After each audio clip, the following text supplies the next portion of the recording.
अस्सलाम वालेकुम मोहतरम नादरीन। जब हज़रत उस्मान शहीद हो चुके और हज़रत अली रज़ी अल्लाह ताला अन्हु मुसद्दद खिलाफत पर जलवा फ़रोज़ हुए तो आपने कातिल ने हज़रत उस्मान को गिरफ़्तार करके इन्हें करार वाकई सज़ा क्यों न दी? क्या आपने कातिल ने इनको माफ़ कर दिया था? और क्या आप कातिल ने हज़रत उस्मान को गिरफ़्तार करने पर मुकम्मल इख्तियार रखते थे? अगर नहीं तो इसकी क्या वजूहात थी? दोस्तों, जहाँ तक इस बात का ताल्लुक़ है कि हज़रत अली कातिल ने हज़रत उस्मान से क़िसास लेना चाहते थे या नहीं, तो इसका जवाब है कि यकीनन आप क़िसास लेना चाहते थे,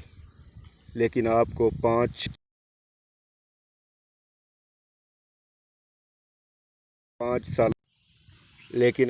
अपनी 5 साला खिलाफत में कातिलीन पर मुकम्मल तसल्लुत हासिल ना हो सका। मौरख़ीन ने इसकी चंद वजूहात बयान की हैं। इसको समझने के लिए सबसे पहले हमें ये देखना होगा कि अमीरुल मोमिनीन हज़रत अली रज़ी अल्लाह अन्हु को खलीफा कैसे मुंतखब किया गया। जब हज़रत उस्मान शहीद हो गए तो उस वक़्त मदीना मुनव्वरा पर बागियों का मुकम्मल कंट्रोल था और बागी ये समझते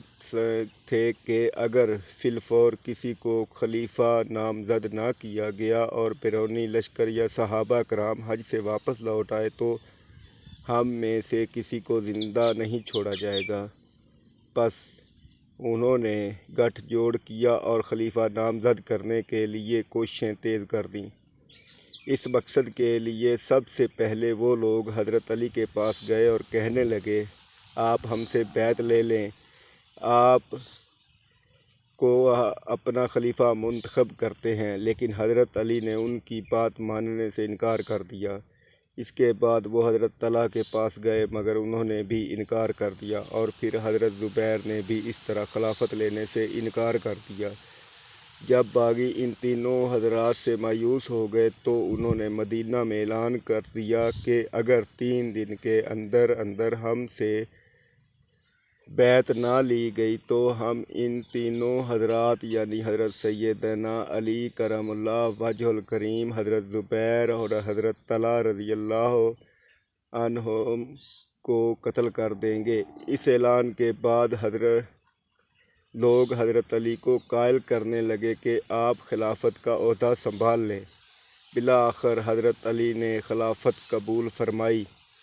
लेकिन आपने ये फ़ैसला मजबूरी में लिया क्योंकि आप मदीना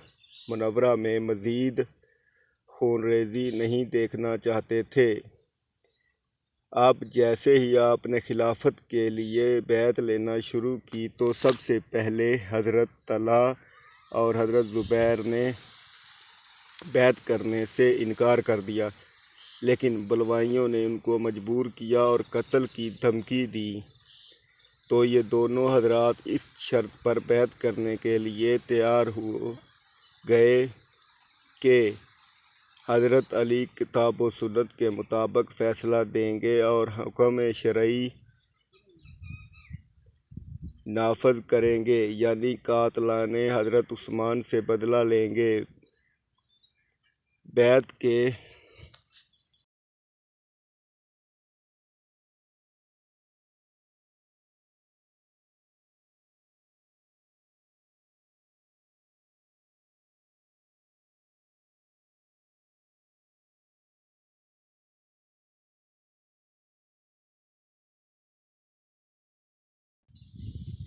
अगले दिन हज़रत तलहा और ज़ुबैर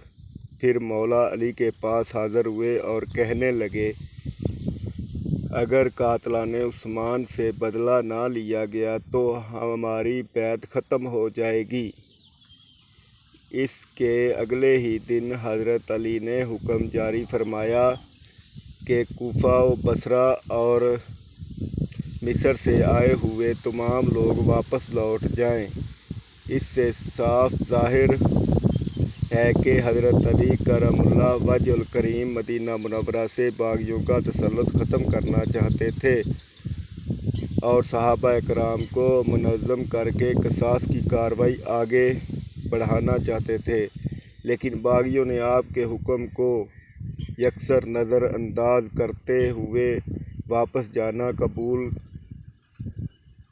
किया, ना ही मदीना को छोड़ना اب اس صورتحال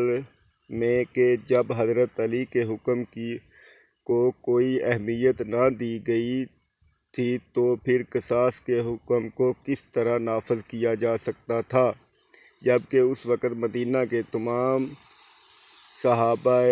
مل کر بھی باغیوں کا تسلط ختم نہیں کر سکتے تھے۔ بہرحال حضرت سیدنا علی رضی اللہ عنہ کو نہ چاہتے ہوئے بھی قصاص کے ارادے کو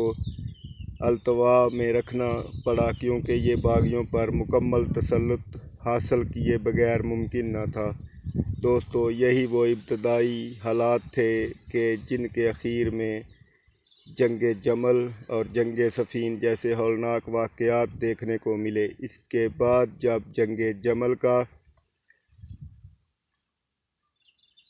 خونریز معرکہ برپا ہوا تو امیر المومنین حضرت علی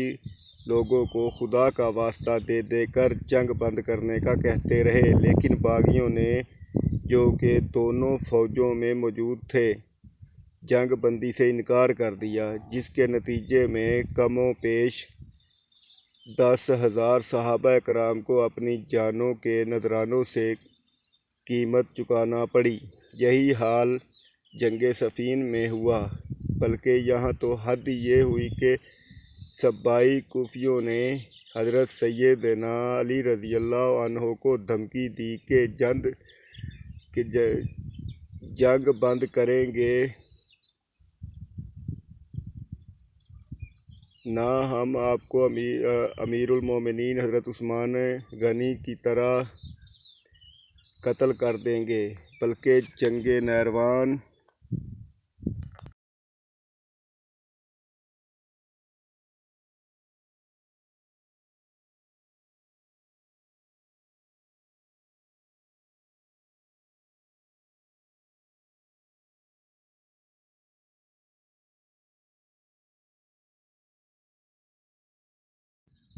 جب مولا علی علیہ السلام نے اہل عراق یعنی کوفی صبائیوں کو شام سے جنگ کرنے کے لیے حکم دیا تو انہوں نے آپ کی بات ماننے سے صاف انکار کر دیا اور اپنے اپنے گھروں کو چل دیے، اور یہی تمام کے تمام کوفی آپ کے خلافت کے آخری ایام میں باغی ہو گئے۔ دوستو، ذرا غور کریں، جہاں ایسی فوج ہو جو نافرمانی کرنا ہی سیکھی ہو اور جن کی نافرمانیوں سے تنگ آ کر حضرت سیدنا علی علیہ السلام نے فرمایا تھا، کاش میں آج سے 20 برس پہلے ہی موت کی آغوش میں جا چکا ہوتا اور مجھے یہ دن نہ دیکھنے پڑتے، تو ایسی نافرمان اور غدار فوج کے ساتھ تسلط کیسے قائم کیا جا سکتا تھا اور کیسے امیر المومنین حضرت عثمان رضی اللہ عنہ کے حکم کو نافذ کیا جا سکتا تھا۔ اب اگر ان حالات کو سمجھیں اور پرکھیں بغیر آج کے جاہل لوگ یہ کہیں گے کہ حضرت علی کرم اللہ وجہہ الکریم نے حضرت عثمان رضی اللہ عنہ کے قاتلوں کو معاف کر دیا تھا، ان کو اپنی حفاظت میں رکھا ہوا تھا، تو یہ سراسر حماقت اور جہالت اور گمراہی کے سوا کچھ نہیں ہو سکتا۔ حالانکہ امیر المومنین حضرت علی کرم اللہ وجہہ الکریم تو پہلے دن